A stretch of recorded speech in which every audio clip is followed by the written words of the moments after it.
آج ہم بات کریں گے ایک ایسے اسٹریٹجک زلزلے کی جس نے پورے خطے میں طاقت کا توازن بدل دیا ہے۔ ایک طرف طالبان بیجنگ میں ہاتھ ملا رہے ہیں، دوسری طرف چین کے اسٹیلتھ فائٹرز پاکستان کو پہنچنے کو ہیں۔ السلام علیکم ناظرین، میں ہوں حمزہ بلال اور آپ دیکھ رہے ہیں گیٹ ریئلٹی۔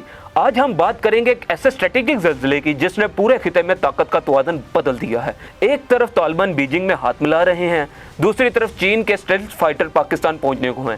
یہ صرف ایک جیو پولیٹیکل شفٹ نہیں جبکہ ریجنل ری الائنمنٹ کی نئی تعریف ہے۔ تو سوال یہ ہے، کیا کابل، بیجنگ اور اسلام آباد کا نیا اتحاد خطے کے لیے گیم چینجر بن چکا ہے؟ اور کیا مودی کی اکھنڈ بھارت کی امیدیں اب ماضی کا قصہ بننے جا رہی ہیں؟ چلیے تفصیل سے بات کرتے ہیں۔ سی پیک کا افغانستان تک کا پھیلاؤ اتنا اہم کیوں ہے؟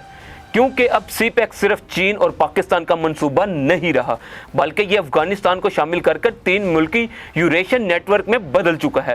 چین کو افغانستان کے راستے سینٹرل ایشیا تک زمینی رسائی مل جاتی ہے۔ اس سے بھارت کے مبینہ پروکسیز جیسے ٹی ٹی بی یا بی ایل اے کے ذریعے سے سی پیک کو نشانہ بنانے کا خطرہ کم ہو جاتا ہے، اور بھارت کی وہ پرانی حکمت عملی افغانستان کو پاکستان کے خلاف اسٹریٹجک وچ کے طور پر استعمال کرنے کی اب ناکام ہو گئی ہے۔ یہ کابل سے گوادر تک اور پھر بحیرہ عرب سے جنوبی چین کے سمندر تک ایک زمینی اور بحری راہداری ہے جس میں بھارت کی کوئی جگہ نہیں۔ بھارت ایسی شدید مخالفت کیوں کر رہا ہے؟ کیونکہ اس سے بھارت کا ایران، افغانستان، وسطی ایشیا کا خواب مکمل طور پر ٹوٹ جاتا ہے۔ یہ راستہ اب چین اور پاکستان کے کنٹرول میں چلا گیا ہے۔ بھارت کی کابل میں موجود سیاسی اور انٹیلیجنس اثر و رسوخ کا اختتام ہو گیا ہے۔ خطے نے تجارتی راہداریوں میں بھارت کو بائی پاس کر دیا ہے، اور سب سے بڑھ کر یہ سی پیک کے اس حصے کو قانونی حیثیت دیتا ہے جو پاکستانی کشمیر میں ہے، جسے بھارت اپنا حصہ قرار دیتا ہے۔ چین اس نئی حکمت عملی کو عسکری طور پر کیسے سپورٹ کر رہا ہے؟ بہت ہی تیز رفتار اور علاماتی انداز میں 30 عدد J-35A اسٹیلتھ فائٹرز پاکستان کو دے رہا ہے، جو رواں سال ہی پاکستان پہنچ جائیں گے۔ یہ جہاز امریکی F-35 کے ہم پلہ اور بھارتی رافیل سے کئی گنا بہتر ہیں۔ ساتھ ہی چین نے اپنے ملٹری سیٹلائٹ کو دوبارہ پوزیشن دے کر پاکستان کو بھارت پر 24 گھنٹے ریئل ٹائم انٹیلیجنس، سرویلنس اور ریڈار کور فراہم کرنا شروع کر دیا ہے۔ چین پاکستان کو صرف ہتھیار نہیں دے رہا بلکہ اس کی عسکری صلاحیت کی ضمانت بن رہا ہے۔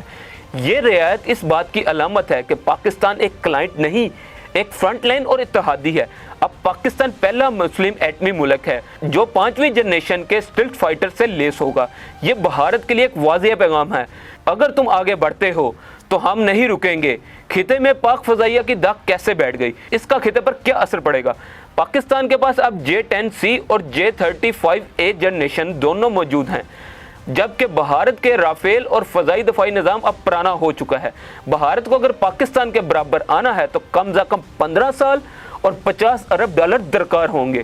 اس وقت پاکستان کے پاس پہلی بار فل اسپیکٹرم ایئر پیریٹی ہے۔ چینی سیٹلائٹ کی ری پوزیشننگ کتنی بار تبدیل ہوتی ہے؟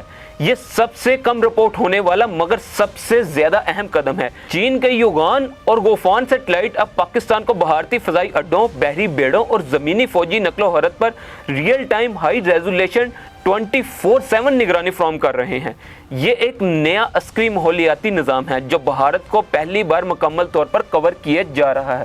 تو بات یہ ہے دوستو، افغانستان، پاکستان اور چین کا نیا اتحاد صرف تجارت کا معاہدہ نہیں، یہ ایک اسٹریٹجک چال ہے جو بھارت کے لیے سفارتی، عسکری اور نفسیاتی چیلنج ہے۔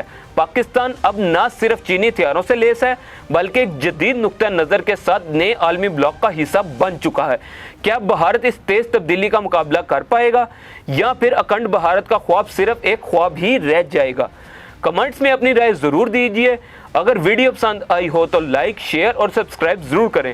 ملتے ہیں ایک اور نئی ویڈیو کے ساتھ، تب تک کے لیے اللہ حافظ۔